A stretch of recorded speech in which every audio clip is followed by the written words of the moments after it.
What's up, everybody? How's it going? Welcome back to another live stream. Yeah. How's everyone doing? It's been a while. I think it's been actually over 2 weeks since the last time I was streaming. Oh my gosh, that time with Amihai. Let's do a quick recap.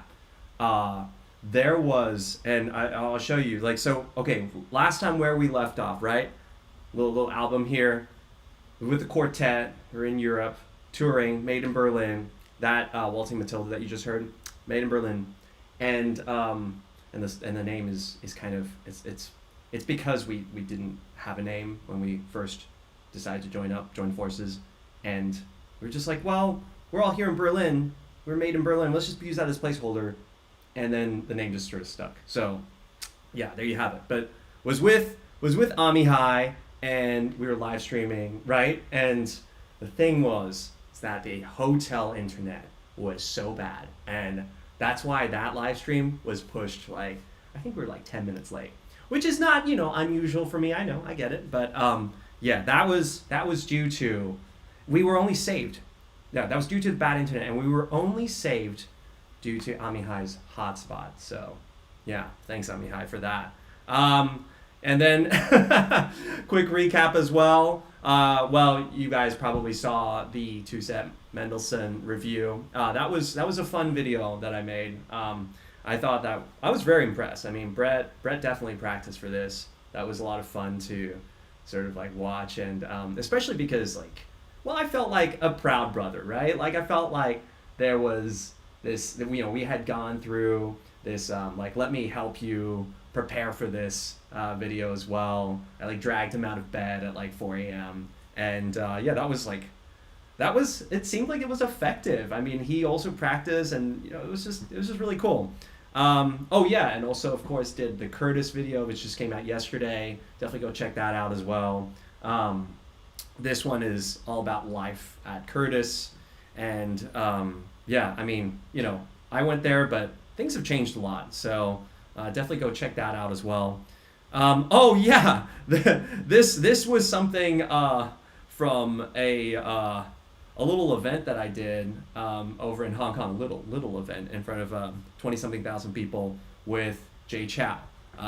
He's one of the biggest Mando pop stars in the world. And I was a special guest. So there's a couple more photos actually down here. You can see yeah, it's pop star vibes, right? I mean, look at that. Look at this. This is crazy, right? It was amazing. And so yeah, this was a really cool event. You can see all the people there in the background. Yeah. That's not just bushes. Those are lights. Those are actual people. And yeah, check out this piano. Look at somebody commented in the sections oh, it looks like 100 workers sacrificed their lives for this piano. I thought that was okay. That was a little dark, but yeah, it is pretty beautiful. It is really nice. Oh yeah, check out his shoes too. Dang. But yeah, look at your boy there. Yes, he is dressed in Armani. So thanks Armani for sponsoring the clothes. That was really cool. And yeah, of course we got to talk about the violin, right? So it was raining. I got into Hong Kong the night before. I was looking out. I was outside.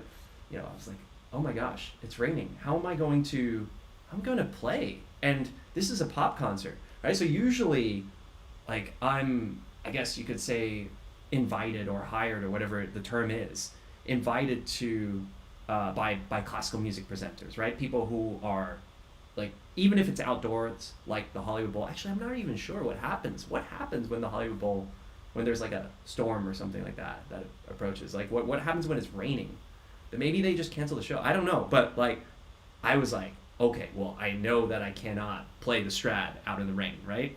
So I quickly had them arrange this electric violin. But let me tell you, it sounds really good. I'm gonna show you. I'm gonna play a little clip for you guys, so you can hear.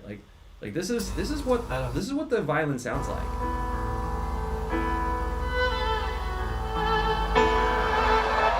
So this is one of Jay's famous songs. Oh. Well, that wasn't much of a clip, but you got a taste of it. You got a taste of it. Hopefully a video coming soon. What a teaser. Wow. And of course, we had this other video here. This little prodigy, whom I'm sure you all recognize. Solyon. So, yeah, she's only 10 years old. Super cute. Cute as a button. And we had a few fun videos. Look out for those on Tamu as well. But anyway, enough said. I think we've gone through the recap enough, and you guys are all thanks for being here. This is a fun. I'm gonna try and like change things up. As you've probably noticed, I'm always testing things out, trying different things, and each live stream is gonna be different. So always keep a lookout for the next one. And this one today, we have a special guest. Clara Jumi Kang. I'm gonna introduce her. I'm gonna welcome her later, but just wanted to go through the typical bio. It's always like me waiting backstage. Like I can tell, like Clara's like waiting there, like being like, oh my gosh, when do I come out? When do I come out? But like usually it's me, and now I get to be like, aha, create anticipation, and just make her feel like nervous backstage. So Clara, I have her bio here. Clara. Born in Germany to a musical family, Clara Jumi Kang, she's laughing. You can't hear her, but she's laughing back there. Clara Jumi Kang took up the violin at the age of 3. Oh my gosh, I took up the violin at the age of 4. I guess she had a whole year's extra. And a year later, enrolled as the youngest ever student at the Mannheim Musikhochschule. She went to study with Zacherbraun at the Lübeck. Okay, all this stuff. All right, I'm just going to skip past this. We can ask her questions. By the way, we're going to be asking, this is part of this today's like review. It's not just a review session, it's also a Q&A session, all right? So this means that all of you will be able to participate. You can ask a question. So if some of you were here when we launched Tonic on the live stream, and the way we're going to do this is we're going to have you guys go on Tonic, so you can see the download link there.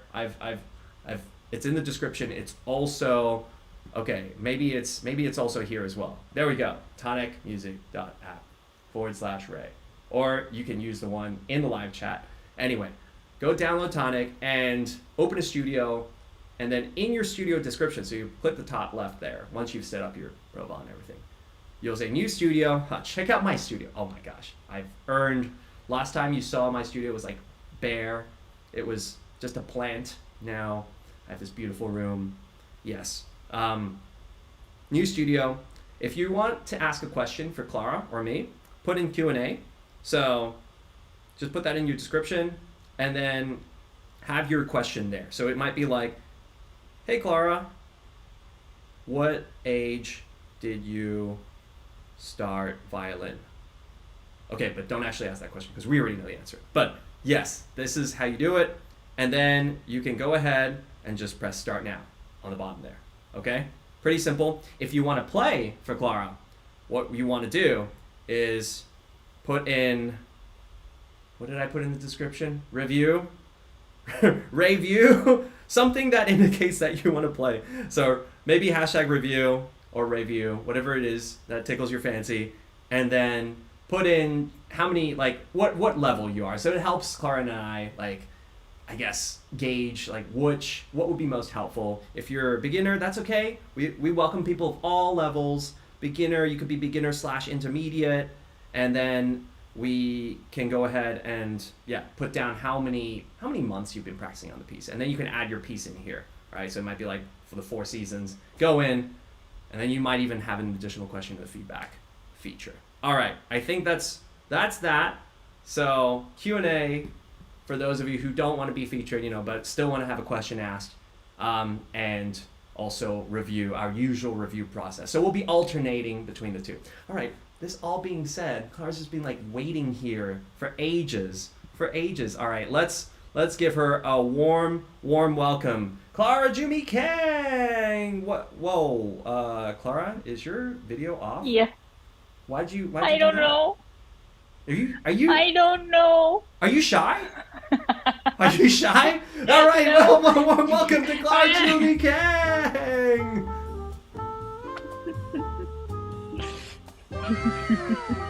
Wow, that's such great skin, Clara.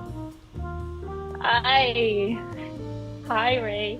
Were you No, having, I were you having last minute thoughts or something? Were you like about to back out of the stream no, altogether? no, it was really scary. I actually jumped, my screen suddenly went blank, and then I had to log in again. And then luckily yeah. So I thought Wow. like for a minute, yeah.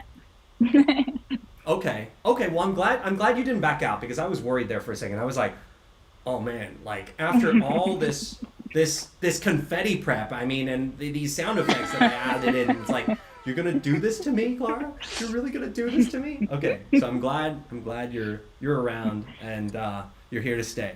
Well, everyone, welcome Clara Jumi Kang. She's a brilliant violinist, soloist. Pretty much like we do the same thing. We tour around the world. Clara, where are you right now? I'm right now in Seoul, Korea, and I'm in a hotel room. Yeah, I hope the internet is good enough. Oh yeah, I think so. What does the chat say? Chat, is the internet good enough? Let's see. Uh, what about that? Okay, good. I think the chat is Yeah, good. All right, cool. So cool. You're calling from Seoul, in Korea. That's great. Are you there to play some concerts? yeah. I was doing a set of I'm doing a set of solo recitals, and Hmm. tomorrow is the next one. Yeah, Wait, solo recital. So you it's did really one fun. today? You just played No, a I did concert? one a couple of days ago. Oh, okay. No, not today, not today. What do you play? But What do you play in the concert? it's a I do Bach, Isaïe, and Milstein. And Bach. because this year is Isai's 100th birthday. I mean, not 100th birthday, but his 100th anniversary of the Isai solo sonatas. I thought it was a nice way. I thought of doing Bach, all of them again. Then I mixed it with Isai and then Hmm. my personal idol, Milstein. And he used to also study with Isai, so I thought it was a really nice solo program. Nice. Are we talking about the same Milstein, like as in the Paganiniana? Yes, Oh my exactly. That god. piece is my last piece. Yeah. Yo, that's it's a tough one. It's a tough one. Yeah.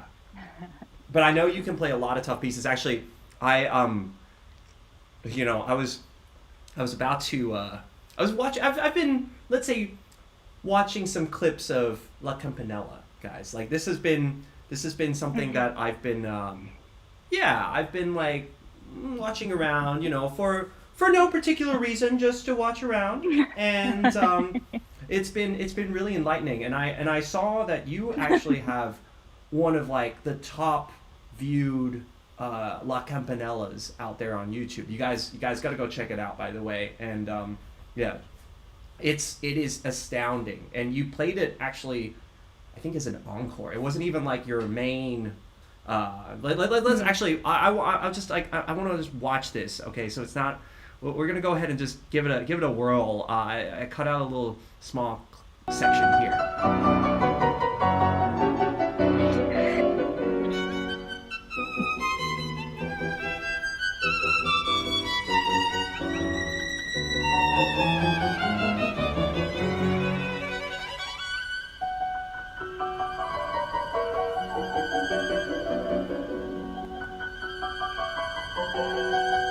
Yo, those octaves. Okay, I can do this. I feel like most people can do the trill. The trill is easy.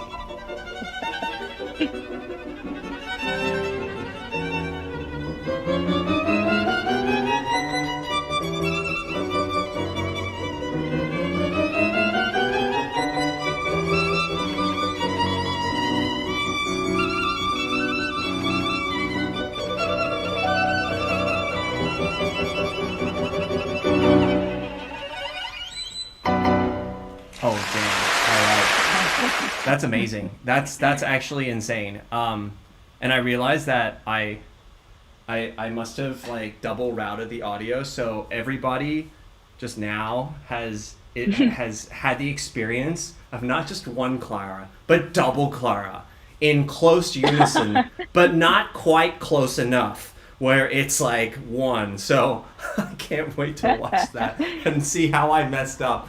But you guys can go watch the video yourselves on YouTube because it is, I mean, it is something to be seen. I think in that whole part, I've only played the Campanella once, like in concert. And in the concerto or? Yeah, the concerto. Was that like a different arrangement, or what was? I think this is the Chrysler or arrangement. Okay. But actually, in this, all I remember about this performance is how good I felt with Yegon on the piano. I know that you also collaborated with him. But yeah, really. No, because I know that. I mean, you know that probably too. With showpieces, it's about how the pianist, can help you so much, like feel, and he was just so there. Everything, that video actually, it's amazing how he was so on the spot. Even when I did like little rhythm mistakes, he would just be there with his chords. And actually, you making mistakes? Are you sure? Are you sure we're watching the same clip, Clara? Is there any mistakes? Yeah, no, but I mean, this piece actually, all pianists, when I want to play it as encore, are not so really happy to do it because they have so many jumps and and they don't really, you never get really enough time to rehearse it.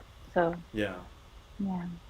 Well, you did. It's a fantastic. I love that clip. It's like one of my favorite. I think it's like the example of this piece. So guys, definitely go check it out. But yeah, with that being said, why don't we start? We've been talking for a while now, and I would love to get us started a little bit on the Q&A and review section, and then we can have a little break in the middle. I've got some other questions I'd like to ask you as well, Clara. But let's start with one of the questions from the audience. So I'm gonna go here and just go check out some of these. Oh, these are all the live studios right now. So you can see each one. We go into studio surfing mode so that we can see. Okay, we got a few reviews, and then I'm just gonna go because there are also people practicing normally, and so I try not to. Try not to have us like bust into their practice rooms without them like inviting us. So let's see. Without you guys, you guys can ask a question, right? But then everyone wants to play for you. Everyone wants to play for you. Okay, let's just listen to this one. Yuto. Okay, here we go. Oh.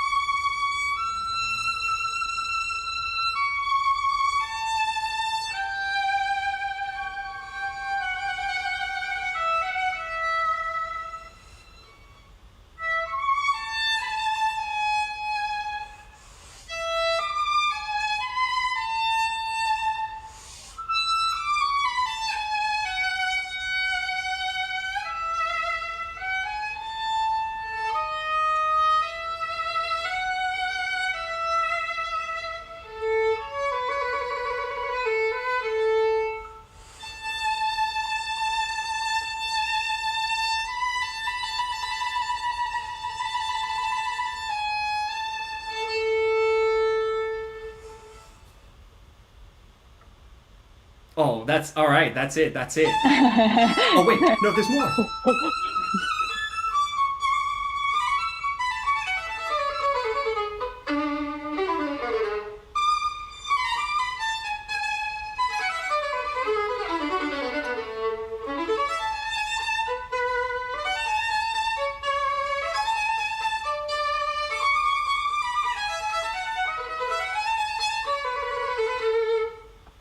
All right, let's just pause there for a second. I'm gonna, yay, nice one, Yuto. Yeah, wow. And he's also asked some questions as well, like, is my playing in the style of Mozart? I mean, and then like what do you imagine when the violin solo enters? So, hey, these are good questions. What do you think? What do you think the style of Mozart is, Clara? Like, if we were to try to tell people, like, if you're like people must ask you, play for you all the time. What is the style of Mozart? Style Mozart. I would. Okay, pretend that I'm the student. Wait not hang on a second. I'm gonna go ahead. And I've got my violin. All right. So tell me, what is the style of Mozart? I would recommend that there is actually no Mozart style. I think Mozart sometimes is interpreted as that there needs to be a certain style like Bach, for example. But I think it's such a dramatic composer who really never settles to one. It's like I would think of his operas, and I think that beginning actually of the fifth concerto is like a beginning of an aria. So it's completely detached from the theme, from the okay. All right. So Yeah. Yuto, I mean, so you're saying that the beginning part is very operatic. All right. So if I were to play as a student, as your student, Clara, here I would play. Hang on a second. I'm just gonna make my audio a little less intense, so the violin doesn't. The violin is so powerful.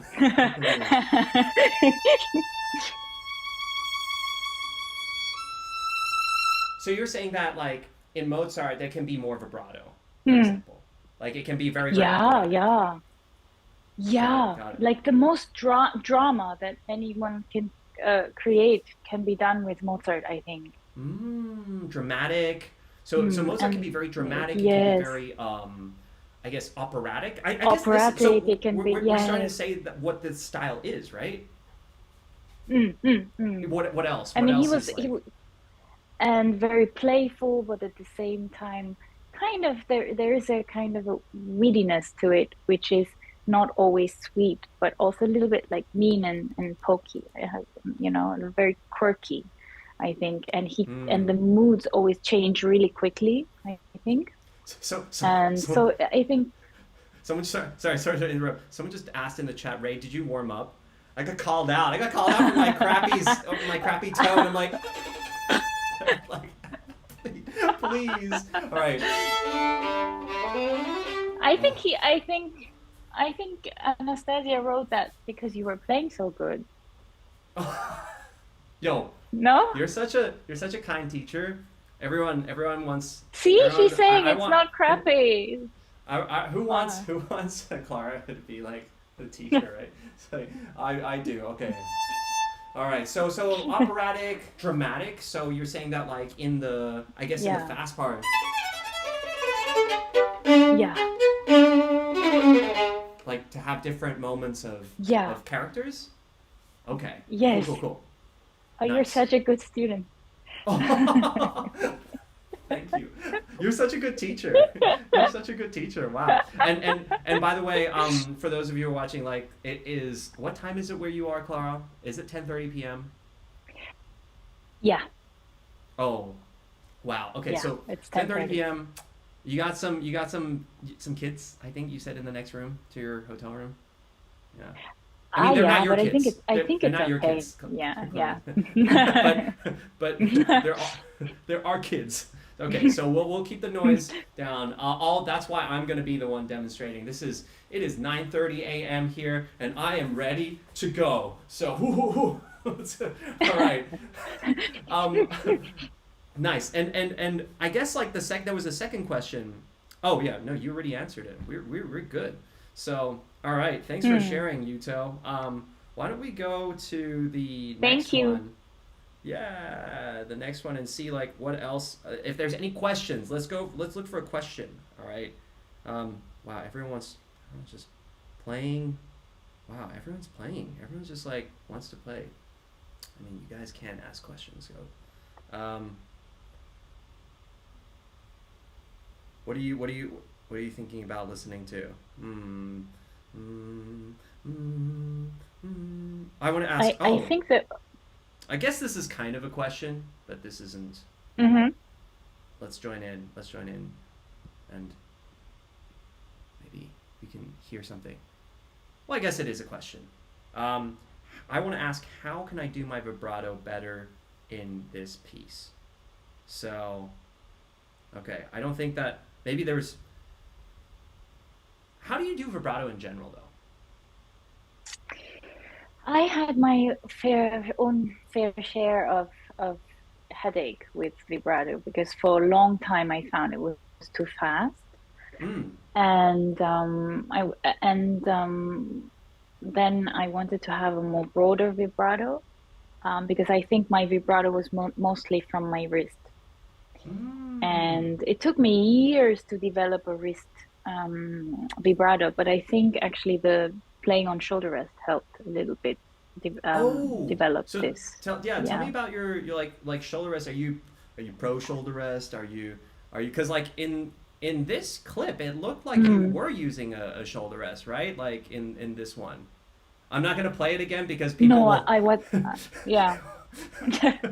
Wait, or maybe I should. You guys need to listen to double. Wait. All right, there we go. I switched it. So people should. Look at right Diego there. and how he's playing. Look, your trill is a vibrato. Yeah, a little bit. Yeah. Yeah. Wow, that's so cool. That's so cool. So yeah, your trill is a vibrato, and because I noticed that you're doing this thing that is like where you're basically just vibrating. Is that how does that like how did that start? Yeah. Oh, nice. I think when I didn't have the shoulder rest, what is I think many violinists can agree when who don't use shoulder rest or have changed from using shoulder rest to none, is that you use your wrist and thumb much more because you're basically holding the violin. So am I showing it right? Yes. Right? Yeah. There you go. So you would basically kind of attach, you know, and also the thumb would be much more attached, and that's why when you do trill, then it would be, you would basically be attached. Well, as when you have a shoulder rest, you're very free from here. And that's one of the reasons why I actually started using shoulder rest was when I started to play more modern composers. I realized that, you know, this because I played without shoulder rest all my life. I started without shoulder rest. I had a very chubby short neck when I was 3 when I started. Really? So I was recommended to not use, and then my neck grew, but I never thought of using a shoulder rest, which was a problem. And and I became so I think that kind of gave me a lot of more room to also develop this wrist vibrato. Yo, that just reminded me. I need to show folks when the first time we met was, and I am finding this. I'm gonna find this photo, and it's gonna where. Oh my gosh, I found it. Okay, guys, prepare yourselves. This is 2012 in Nagoya, Japan. All right, are you ready? Here we go. 3, 2, 1, bam. Right there. Look at this. Look at these people. Wow. Yes, wow. You look beautiful. You are always beautiful. No. But my gosh, what is this? Like, we're so young. We are young, Ray. Put my face next to this. Do the same smile. With like the kind of like the dead eyes. Like awkward smile. But you have a cool hair. It looks like you spent some time. It looks like more like a bird's nest kind of thing.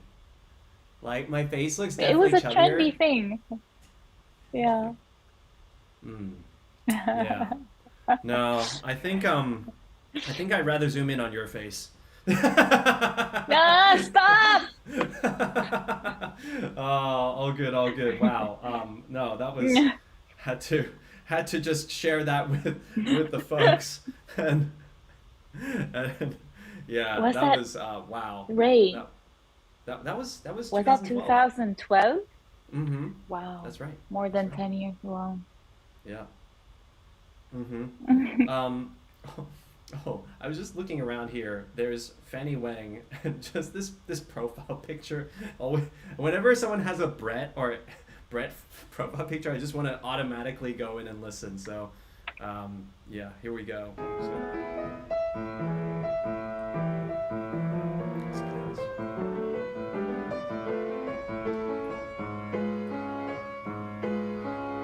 You know, the funny thing is like in her question, she's like, I have no idea how good or bad I am. But when it comes to, do you find this like when it comes to other instruments, I also am unable to like really make an accurate Mm, judgment. Like I can tell by mm, singing like any melodic, but like with piano, it's like really hard unless mm, I'm playing with the person, right? In which case like exactly. sort of like oh you know by like whether or not they're kind of going along. But like if I'm just listening to a few notes, it's like it's hard to Mm, tell. Yeah. mm, I agree. Yeah. As because with string instruments we have intonation, but Hmm. keyboard is What a would you bit say? different. Okay, we're gonna side into like a question that I have for you, Clara. What would you say is like your biggest like? What would you say was maybe it's something that you now have overcome, but what was like your biggest Mm, weakness in terms of playing the violin? So one of us can go first. I guess we could rock paper scissors, but like I have mm, mine like and then so my biggest mm-hmm, weakness that I had to overcome as a mm, violinist. So I'm wondering what's yours? mm. I think I had to overcome when I was very young. I had to overcome the fact that my pinky is very short compared to my other hand. And people, and I mean, you don't really see it when you play the violin because we're doing like this, so everything looks long. But Mm, basically, my pinky is half the size of my third finger, which creates a big problem when mm, you're playing. So I had to always cut my nails really short since I was four, just to be able to reach. When I would be playing thirds, I would oh, have to, because you my had to second like finger would have to literally basic, just like change yeah, the angle so much. Oh yeah, my yeah. gosh. And I would be like this basically just to play a third because my pinky is so short. And my other hands are really long. So there is no balance. And I think with violin, the biggest advantage is when you have balanced fingers. It's not about how long or how short, but it's, one finger shouldn't be too long than the other. Wow. And then Short later pinky on, club. I wouldn't know. yeah, I'm not a member. this is no, but you have really long. I remember the first meeting when we were actually sitting down, and I was in awe with how long your pinky was. It's, I think, as long as my third We finger. I don't compared know. pinkies on the first day we met. Hey, yo, what's up? Show me your Yeah, pinky. yeah, You like, show me your yeah, pinky. And then yours was like this. yeah. Very. Um, Oh. but then later, particularly this finger broke during a basketball accident, so I couldn't Mm-hmm. play the violin for quite some years. And so, of course, when you have a short pinky that's also damaged, then yeah, that was a tough period. But I think now I don't see any. I think I've overgrown this difficulty. I have other difficulties, but for now, this is gone, I think. How about you? Got it. Well, thanks for sharing that. That must Mm, have been yeah, because it's not something you yeah. can really, I guess it's like you're sort of faced with it, right? It's a physical thing, and then you're like, Mm, how do mm, you? And so it must have been really. You must have had to be very creative. I mean, I know in the chat that there's like a lot of people who relate hardcore to this, the short pinky mm, syndrome. Or it's not a syndrome. It's mm. just literally a lifetime members club. Yeah, gosh, now I have to say mine. Mine was dealing with tension. Like I was just such a tense player. Like I literally had like the things in your neck, like when you're like, ugh. Mm, Like I mm, literally would have that when I was mm, playing, and I'd be, because I think I was just trying too hard, and I was like, and I want to mm, be passionate, and I want to like make the music come out, and I was dealing with like, but the tension was it was getting really, it was like actually making, and I wanted, sorry, I'm like going back in time so far that my brain stopped working. Can't even form a coherent sentence. But basically, what was happening was that I was trying to force the sound. Like I thought by being pressing harder and sort of like being like that, it would make the sound bigger. And it was like obvious. It was like doing the opposite. You know, it was like actually like not resonating as much, and that was that was a big that was a big issue that I had to overcome, and literally had to like remind myself like every second of playing, like, oh, don't tense up, don't tense up. And it was messing up like so many of my performances too. This was like when I was about between the age of 12 to 18. So I was dealing with this for about 6 years, when I would like, fumble, like, especially if the passage was fast, I'd just like, oh gosh, and then it was like game over. So guys, oh well. But it's really interesting that you say that when you were struggling, it's exactly the same time when I was struggling with the pinky, because I think we all have that in our teens, especially like from 11 to 18, and then sometimes it continues also, and then develops into something else, and then once you don't think about it anymore so much, then I think it disappears. But I understand this tension. I mean, of course, I think everyone has a bit of that, and you always, before I go on stage, I always have to remind to breathe, Right. Like I breathe in and out for like, I don't know, 2-3 minutes in the dressing room, because I forget to breathe. Wow. And Don't forget to breathe, guys. Don't forget to breathe. I was so I was like looking around in some other studios. Elizabeth Fadley. Oh, I just gave her a master class. She's I should just give a master class for her students. So she's a violin teacher based in New York. I wonder if she's now on tonic, and I wonder if she's listening to a student play or if she's playing herself. So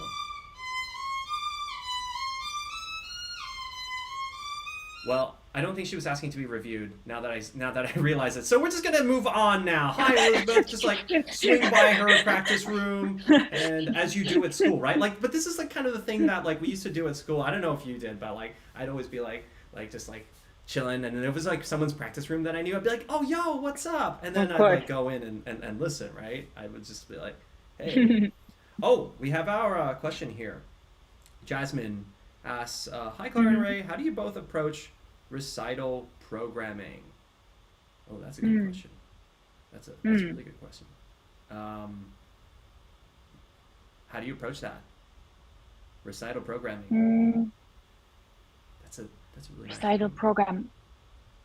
Oh, so many factors. But I there are like certain times. I mean, there's a certain period where I'm where I feel very connected to one composer, and if it's, let's say, for example, it's Brahms, then I kind of create story around him. For example, my recital program, it was actually Isaïe this time, because of his 100th anniversary of the solo sonata. You're thinking of it like a theme, maybe. Yes, so I know that he was inspired by Bach, and I wanted to put Bach anyway in the first half. So then I choose a link which then continues Isaïe. In my opinion, it was Milstein, and because he wrote the Paganiniana, for example, this is how do you say, variations of the 24th Caprice, but also the Paganini concerto itself. So there's all these violin masters in the second half, and then when I do an encore, I try to continue the story. So I think also in duo recitals with piano, I do that. I try to find some links of the composers, or even contrasts. of composers. Got And it. I think the more meaning I put in, actually, the more, more engaged I feel to it. So I think Got it. Okay. that's So how, let's say, okay, yeah. why don't we do this? What if we just threw out Mm, a piece at you and mm, you had to build a recital program? mm, Let's do this right now. All right. Build a mm-hmm, recital program. Anyone in the chat, give us a piece. Give us like one piece, and then we'll choose it and build a recital program around that piece. 3, 2, 1, go. And then like we can. Oh, and by the way, I'm gonna while the chat's loading, I want to just recap. So for those people who are just coming into the stream, welcome. I'm here with violinist Clara Jumi Kang, and we are having a really lovely conversation, a chat. We're reviewing your practicing on tonic, as well as answering your questions on tonic as well. So for those of you who might be new to this, the download link is in the description. It's also I believe it's also here as well. Yes, right down there. And so what you can do is basically go download the app, and it's free. It's completely free. You can practice on there. Today we're using it for the purpose of reviewing your practicing as well as answering your questions. All you got to do is go ahead and create a studio, ask your question in the studio. So you can do that by, this is my avatar, clicking the plus button, going ahead, creating a studio, and then asking your question in the description.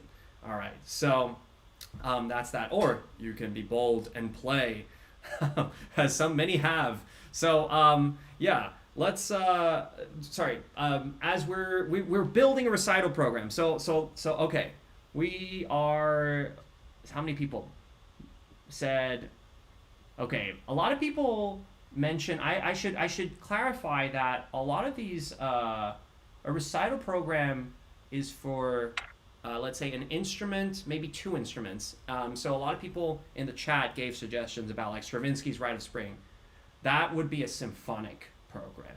And so recital programs, usually for this purpose, we're going to pick like a violin piece, okay? So, because we're both violinists. So, and also, the second thing I would say, and Clara, maybe this is like something that has changed over time, but like recital programs tend to not have concertos in them, right? Like it's just yeah. they don't have concertos. I think I saw maybe a program where Heifetz put in Mendelssohn Violin Concerto, like in one of the halves. Like, Me too. Yeah. But yeah, it doesn't really make sense for like because a lot of these piano arrangements of these concerto like the it just doesn't sound as good, right? And it doesn't really make sense. And recitals often there's so much repertoire out there that is composed for violin and piano that it's sort of or just violin solo that it's not really like the place I think. But okay, let's see wow, we have a lot of people saying goblin. How about instead Bumblebee. okay, Brahms Violin Sonata. Okay, Jasmine said Brahms Violin Sonata in the chat. Okay, Brahms Sonata, Violin Sonata. Let's go with number 1, 2, or 3. I don't know, one of them. Recital program. Let's go. What do you do, Clara? That's actually fairly easy because I actually recorded the Brahms Sonata number 3. Okay. And then with so it would be I would open it with Schumann number 1 Sonata. Mm-hmm. No, actually, I would open the recital with Clara Schumann 3 romances. Then I would go to Schumann Violin Sonata number 1. Then there would be an intermission. Then I would do the 3 romances by Robert Schumann. And then I would end the recital with Brahms Sonata number 3. And then for the encores, I would play maybe the Brahms FAE Sonata. The Schumann FAE and Brahms, the combined sonata that they did, which was, I think, partially only brought out. Something like that. Okay, got it. So we've got You said Yeah, you that's start with exactly Schumann. my album. This is the album, right? Cool. Yeah, Go check that out, yeah. guys. So, So you start with we yeah, said okay, build a program around Brahms, and this is one possible way. Where would you yeah. say that this program and I think like it's kind of cool important to go into it like with a bit of context because some recitals Mm, are more, mm, let's say, duo recitals, right? Like where both exactly. violinist and pianist are seen as equals, and then others Mm, recitals are more, I would say, like violin heavy recitals, right? exactly. Where Yeah, and yeah. so which one is this one? This is of course the duo, and Duo recital. Okay, both parts are yes, equal. Okay, yeah. so there's Both parts are not so many. equal. There's no violin showpieces on this one, right? It's all pretty much about Exactly. the presenting two equals. That's good to know.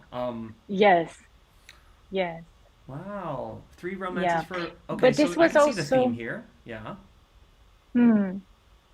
This is mostly, I mean, we did the recital after the CD release, and because, I mean, we just played what was in the album, and we started with Clara Schumann, then we did the Schumann Sonata number one, and then intermission, and then Robert Schumann Romances, and then Brahms Mm-hmm. Sonata 3. But I think, I mean, there's so many ways to combine this, and I think Yoram, who's, I mean, who actually inspired me to record this album in the first place, um, I mean, we did many, many variations of putting Schumann, but not doing the Brahms 3 and so on. And then we would do the whole Hungarian dances for the encores from Brahms. Mm. And so I think it's a fun way to explore. And I must say, while I recorded that album, I read so many, again, the biography of Brahms. You know, it makes you research, and it makes it fun. So I think it's nice to have this kind of link and connection amongst composers. 'Cause I guess Mm. they were all kind of um, you know, I mean they were very close, all three of them. So Got it. Got it. Well, thanks for yeah. sharing. And there's a question here that I don't, it's someone in the chat asked. I know we said we were only doing Mm, questions on tonic, but this one was I found very mm, interesting. And it's a very personal question, so there's a caveat that mm, you don't have to answer. We can move on. But after your first of all, I was like, Last Rose of Summer, right? One of the most difficult pieces mm, ever written for violin. Uh, mm, and you played it, and then afterwards, uh, apparently you were in tears. And what? And the question is, what mm. emotions and what you felt for this particular performance? Um, and again, if it's too personal, we move on. I think the if I'm not mistaken, I mean if I didn't cry two times during Last Rose of Summer, as I remember, Sorry, I I didn't hope mean I to did laugh not. like at your crying. Um, you know, no, no, because Is this an if often? I Do remember the is this does it no, I happen never. often? I think I hope that was the last time I did. Like actually, secretly, Um, I cry after every performance because it's just so damn good. actually, it was. I think it was during the performance. I think it was actually I had a couple of tears playing the theme or the first variation or something.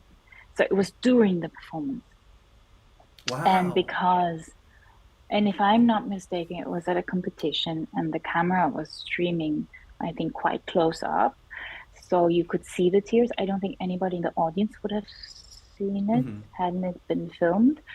So, but I think it wasn't. I think it was it was possible because it was a competition. I mean, as you were talking about being tense, I think we were all very tense during the competition, and I think something in that theme. Every time I do Last Rose of Summer, I don't cry every time, but I there is this some sense of sentimentality in that piece, Mm. which makes one very thoughtful of I don't see that piece as a showpiece at all. I mean, this poem by Thomas More, it has such a sent sentimentality to it.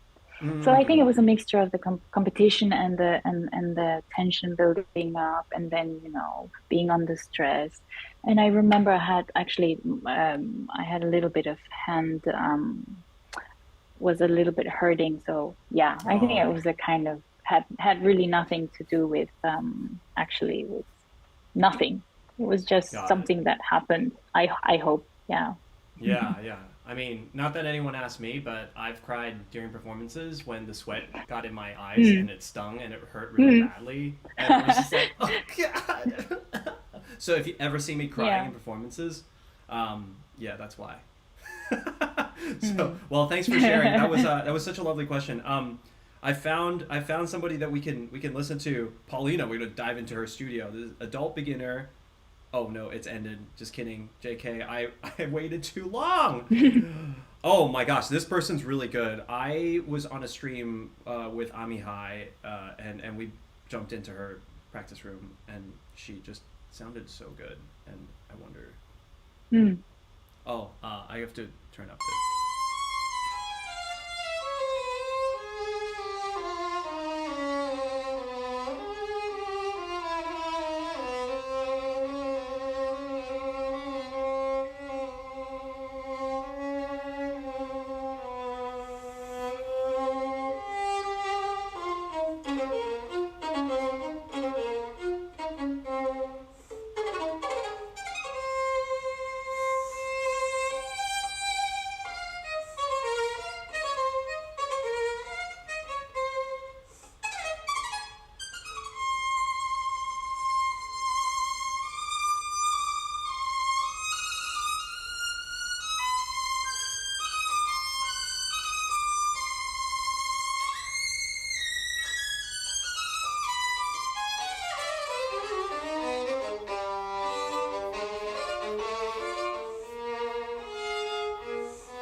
Dang.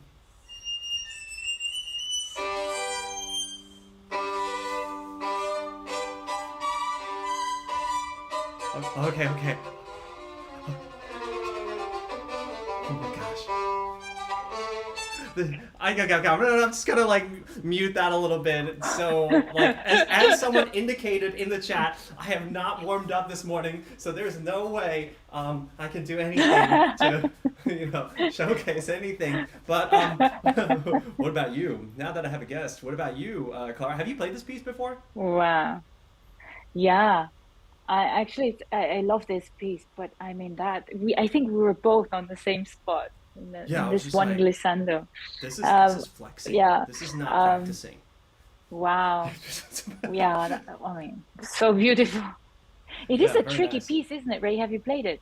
No, I haven't played it, Have you so played it? I'm so glad that you're here, It's so that I don't have to tricky. pretend or like to like when you're like giving a master class. I don't know if this happens to you, but like happens to me all the time, right? And there's like this person, there's a student, and they're playing, and you're a master class, so obviously one of us has to be the master, right? Like in this situation, Mm, mm, and I'm like sitting there, like mm, looking around, like I guess it's me. So I'm sitting there mm, and I mm, haven't played the piece, and it's really tough, and the mm-hmm, student is just like mm-hmm, it's like it's a might be like third movement of Barber or something like that, or it's like that kind of level mm-hmm. and then you're just like, oh my gosh, how am I going to demonstrate this? How am I going to say anything? Like this is like, how am I going to get my point across? And then or if it's a piece that you just don't know, right? And then you just gotta like Yeah. try and make something up. Yeah, does that happen to you, or is it just me?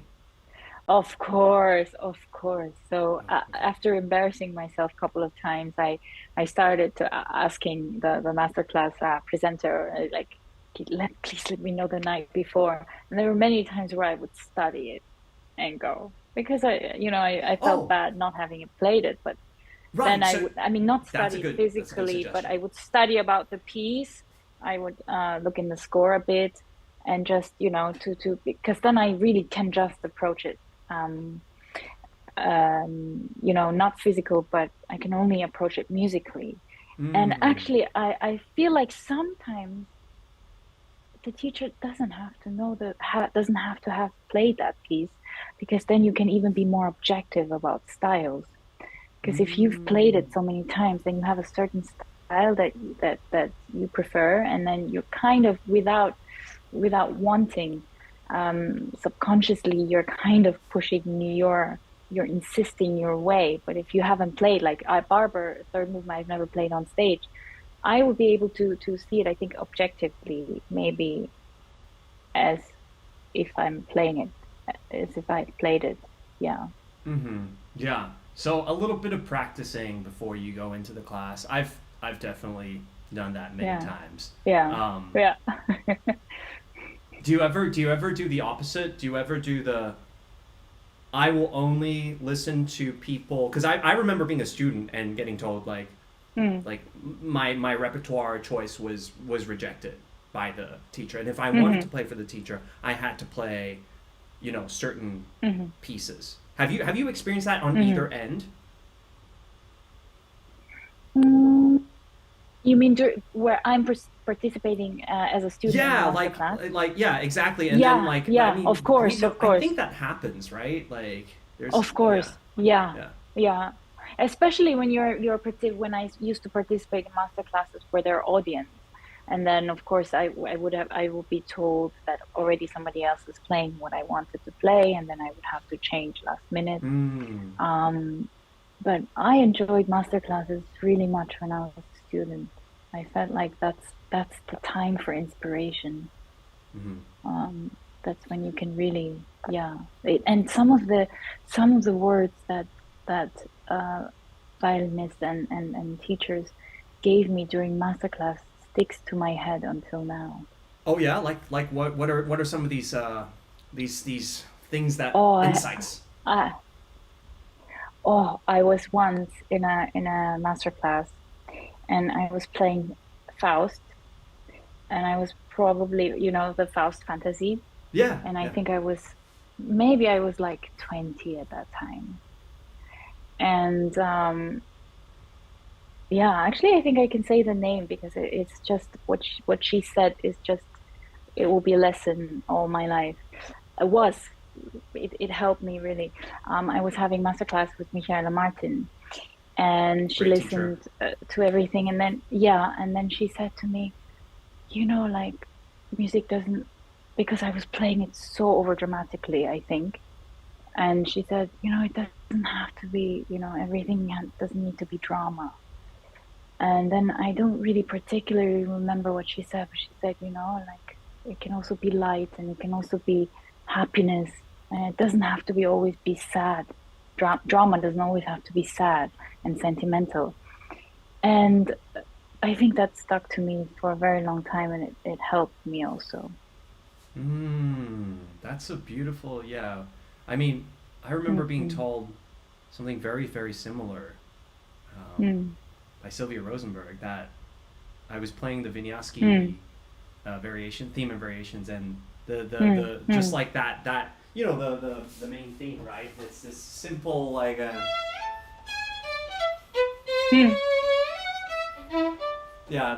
then it's like and I was playing it with such like, I want it to be so like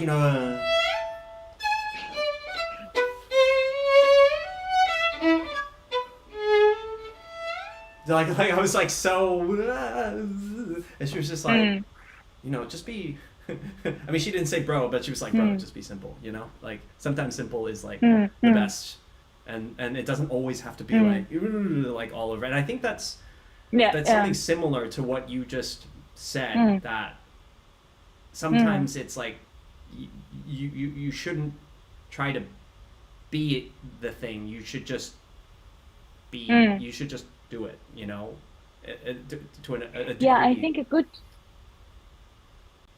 a good point is when I play show pieces. After that, I think after what Professor Martin said at that time, I think over the years, I didn't come immediately to it, but over the years, I just see myself as a storyteller, not the actual. I don't become Carmen. I don't. Let's say I'm playing Carmen. I would not become Carmen. I would be the storyteller of Carmen. So you're more from an objective, like third-person director view. You're like, you're more. I try to be doing this rather than like being this, inside. Wow. Yeah. And I try. Yeah, that's cool. How do you? do you think that there's, oh my gosh, we need to get back to Moira, but final question, like, because this is such an interesting thing. Like for you, do you find that by being, let's call it first person mode versus third person mode, right? Because video games, I love playing video games, and everyone knows that. But like, you know, the games where you just see your hand or your whatever casting spell versus, that's first person, and that's kind of like what you said, being Carmen, if you were to play Carmen Fantasy. And then there's the third person where you like look over the shoulder and like, you know, you're seeing more of the landscape around you. Do you find that it's more, there's like, I guess it's less immersive by being in third person? And how much are you still leaving yourself a little bit of, let's say, bandwidth in your mind to be in first person? Are you ever in first person, or is it completely third person? I would love to know, like, if there's a balance to this. For example, in Waxman Carmen, if I were to play it again, I would probably this aria, I would be Carmen. I think maybe the Habanera melody also. But in terms of, let's say I play Faust, all these, you know, introduction cadenzas and all this sort of, you know, I would try to detach myself a little bit. Of course, in the performance, you have to be the first. I think you have to be the first person. But I think I did that for myself to be a little bit less emotional, less personal, because I felt like I needed to, you know, kind of be more cool. And so yeah, so I it's think almost now, like even in if I'm different. What about in like Mozart or in, you know, I don't know, like Bach Chaconne? It seems like you've got a different approach depending on the piece, even depending on the passage within the piece. So is it sort of like, yeah, that's true. What would be, I mean, I guess like helpful for viewers out there to sort of, I know it's hard to give a one size fits all answer, but is it, when you indicated the passage that you gave an example, it was like in Carmen, that this passage you would be more in first person, kind of like in it, you Definitely. are Carmen. But then what are some passages that you're sort of more out? And maybe we can have another example, like Mozart. I know a lot of people like Mozart Concerto for the Side.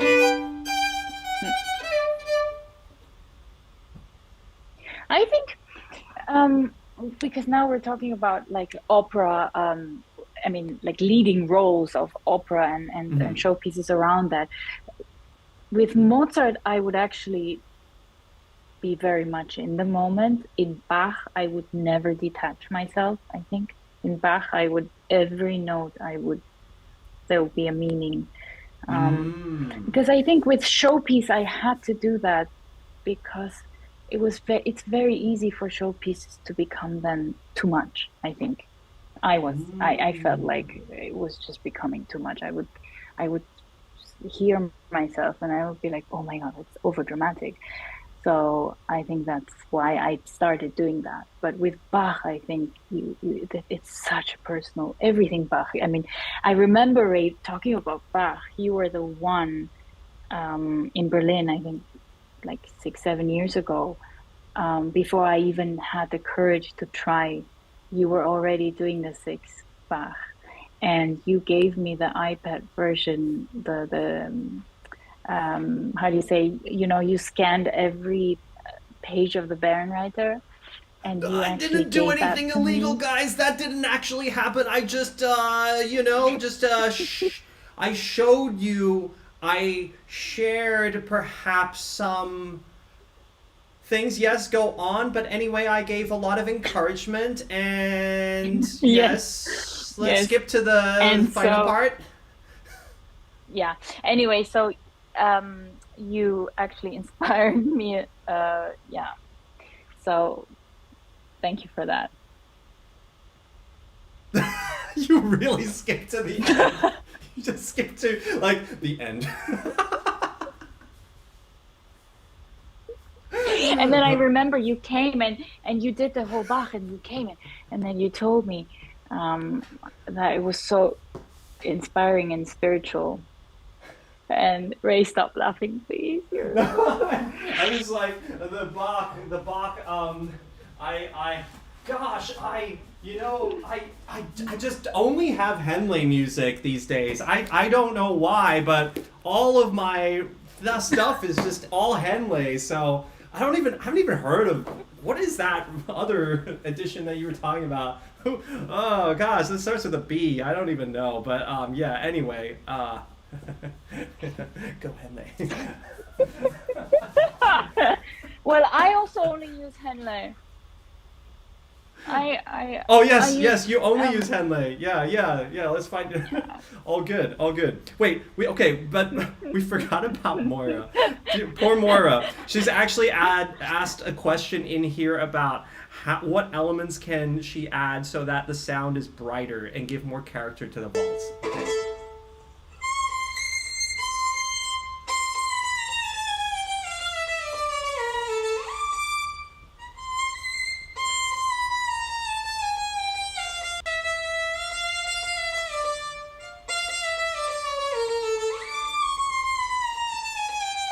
I mean, she's practicing, very very good with the octaves, separating the octaves here. But I mean, in general, maybe this is more of a general question. Like, you having played the piece, like any waltz, I guess. How do you add more character to it? Oh, waltz. What's a waltz? What even is a waltz? Like what if I were to? I'm the student. Back to student Ray. What waltz are we gonna do? What's a waltz? Anyone in the chat? Which waltz do we do? Pick a simple one, please, so that I can actually play it, like on the spot. Liebeslied. Liebeslied. Oh. How does that go again?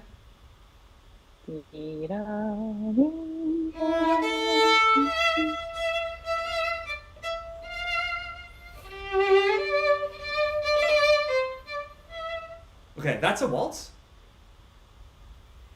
Isn't that a waltz? Oh my god. I guess it is in 3. Yeah, it is in 3. Yeah. Down, 3, 1, 2. Yeah. Yeah. That is. Okay. We're good. So tell me, like, how do we make this a waltz more waltz-like? Teacher, Jumi Kang. 1, 2, 3. 1, 2, 3. Maybe separate the 1 and 2, and emphasize the 1. 1, 2. Okay, 3, so 1. So this is the 1, 2, 3. Yeah. I'm just playing it slower. I think. I don't think I'm actually like. Wait, can you? Instructions unclear. I think you're doing... One more time. But I think that in that piece, actually, maybe I gave the wrong piece. I think in that piece, the pianist does more the waltz. Oh. And okay. We actually just, sorry. So waltz. Blue Danube? What is the blue? Yeah, how that's does the actually... Blue Danube go again? Is it the jum ba da dum da da dum da da dum ba boom cha cha boom cha cha boom cha cha da da da da da da da da da da da da da da. I guess that's like, we don't really play that though. But I mean, Moira's question. Gosh, we're getting sidetracked again. We gotta answer Moira's question. I did notice though in the first playback, I did notice that like the sound, like there was so much virtuosity going on, but like it could have been brighter. Like I don't know, like there could have been a more of a brilliance to it, and that relates directly to her question here. What elements can I add so that the sound is brighter? And I think that brighter sound in general, for me, is like sort of I like a little bit focus on the high frequencies. So like for example, this would be like without focusing on a.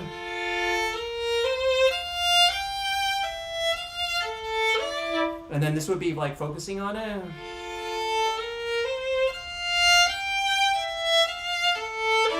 I don't think I heard a difference, but anyway, I at least in my heart I feel a difference. I know what you mean.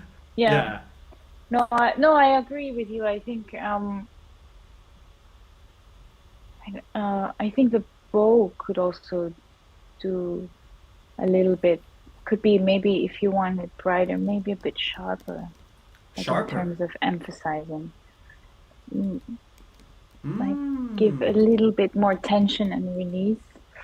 Um, no, sometimes even I feel like when I want to play brighter, sometimes my intonation shifts a bit higher.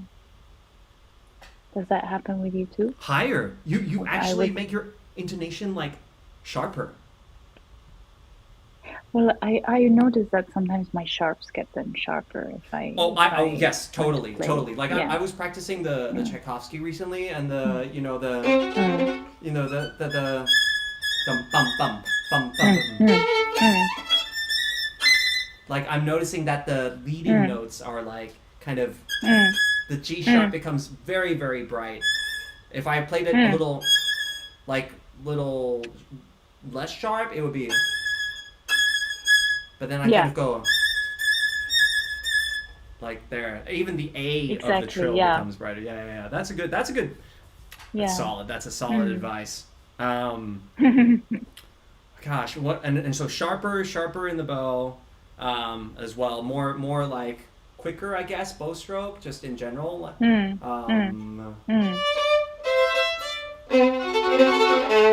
a little sharper, and I think that makes sense as mm, well because I was also practicing the Brahms violin concerto, and Brahms is like the opposite. It's like slow, sticky bow, mm, like kind of.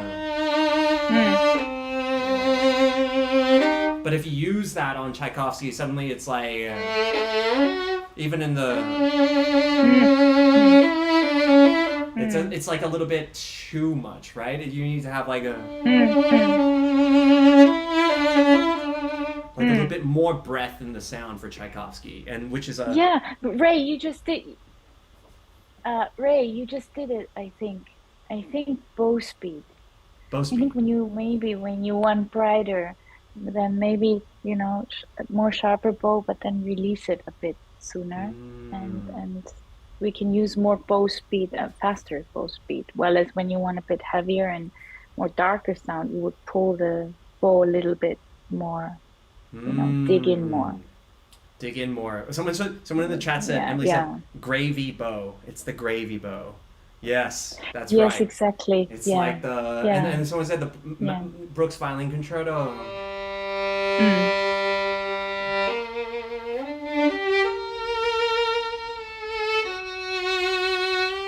So like a little bit like more slower mm, and yeah. Oh, that's great. That's great. yeah. Um, wow. We should try to find actually wow this we've gone over today and I know it's like getting late for you so maybe just a few last questions. I have a few questions for you, Clara. I wanted to ask out of all Hmm. the places in the world, which is your favorite concert hall? Like which concert hall? And this could be completely subjective to you, right? We're not asking for like Mm. acoustically which one's the best, just like which one's your favorite. I honestly don't think I could say um, answer because I haven't played, for example, where I feel like I would probably feel amazed in that hall. There's so many halls that I think that I've have yet to discover. But so I don't think my answer is very personal and also only Okay, comes top from three. where I've played until now. Yeah. Top three. Mm, I remember in Osaka they had a very beautiful hall. Is that the Symphony Um, Hall? I I think so. And then I would say Vienna Concert House was also spectacular. Oh, Vienna Concert House. And Okay, so it's called is it yeah, the Symphony Hall in Osaka? I Yeah. yes, yes, I think so. Yes. Okay. Um, And then but the speaking of concert concert halls, house. I think, yeah, Yeah. Vienna, right? Oh, that one's beautiful. Yeah. I know that. Oh, yeah, from the outside, Yeah, that that looks like one's you just beautiful. see it and you're like you think Mozart. Mozart is Yeah. like very Mozartian. Yeah. I mean, all the concert halls in Japan, for example, are very acoustically, I think, so phenomenal.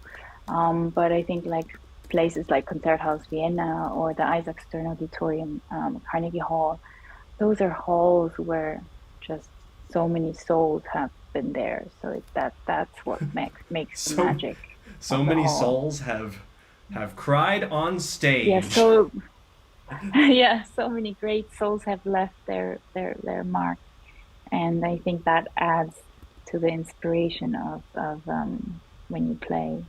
Yeah, definitely, Yeah. definitely. I think one of my favorite What is halls. your favorite hall? Yeah, I was gonna say Sun. I really like the Japanese hall. Suntory Hall for me Yeah. is like Yeah. I just because a lot of the halls in the U.S. You Mm, really they become. I think the good ones are great, but then some of them become like more mm, like auditoriums, and then you're sort of mm, like on this struggle. It's like it's too dry. Um, mm, or even mm, some of the opera houses, like mm, uh, La Scala, Milan, for mm, example. That's a mm, beautiful hall. I mean, you look at this. This is mm, like it's crazy, right? Like, look at this, like mm, the inside of it. It's so beautiful.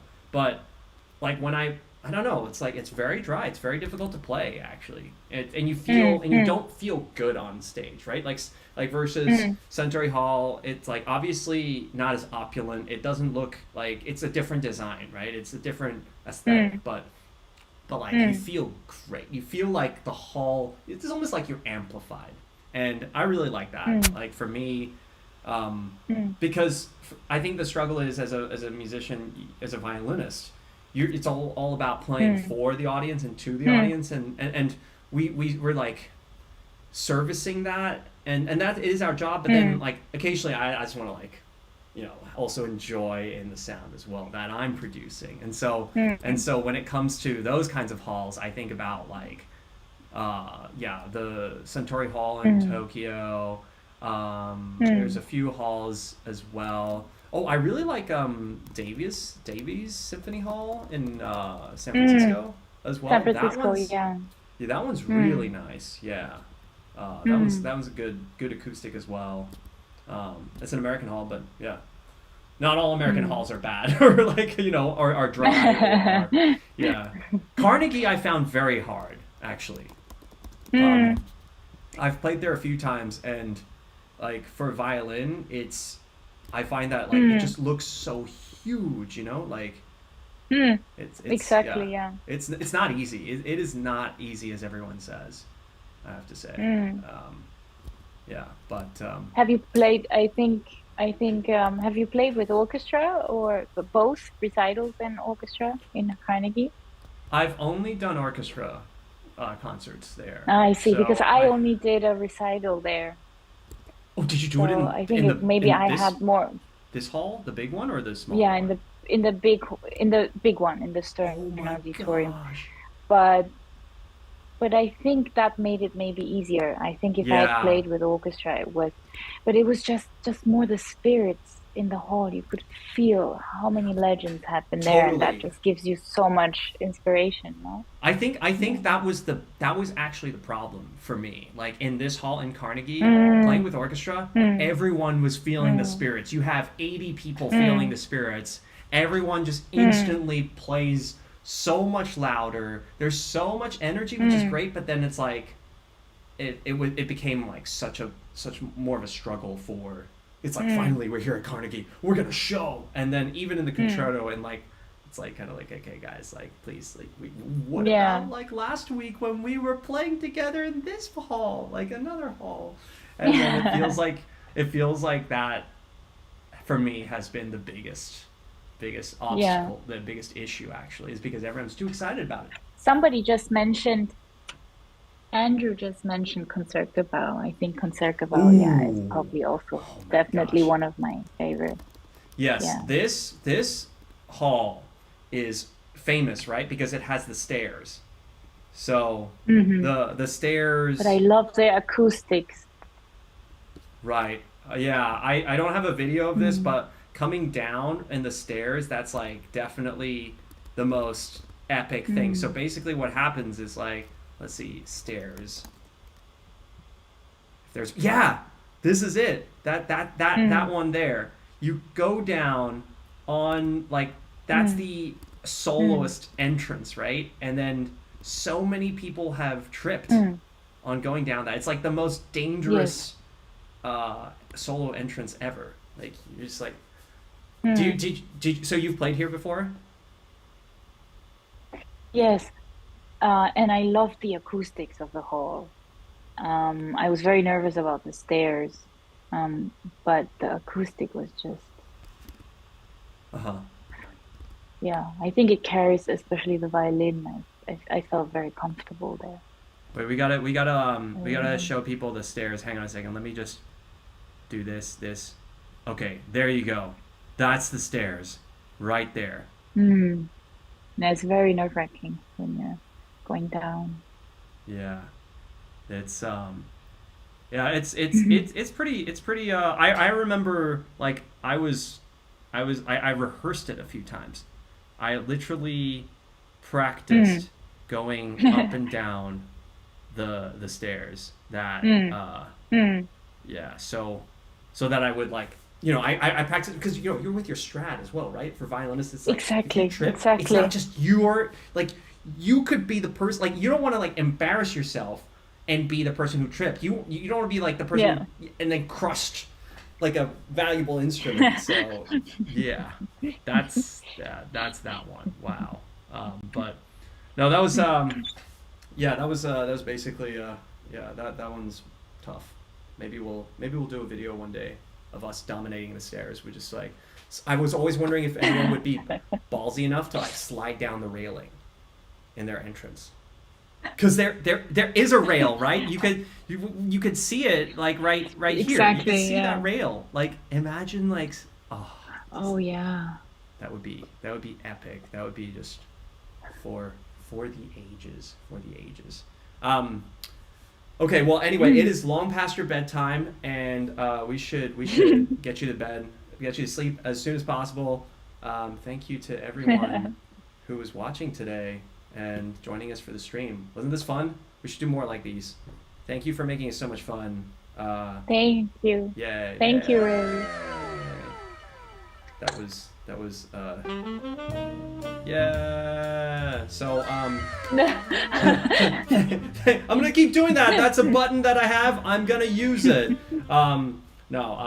Thank you so much, Clara, and thank you to everyone watching. This was a really fun stream. Yay! Thank you. And definitely go check out Clara's socials. I'll be posting them in the description afterwards. And go listen to her albums. The Brahms albums is beautiful. Check her out on YouTube as well. Yeah. And Clara, you're how long are you there for? And how many concerts do you have left in Korea? I do 2 more and then I leave. I leave back to Europe. Yeah. Well, have fun with your concerts and thank you. Toi toi toi. Thank you. Yay. Thank you, Ray. Thank you for the time. All right. And thank you to everyone. We'll see you in the next stream. Yay. Bye. Bye. Bye. Bye.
So yeah, you see, like this is the best. It's the best. It's the best, right? Like, I mean, I even signed it myself. I even signed my own sheet music because I love it so much. Because I think that this is the best or text. It says or text because it's the best. That's right.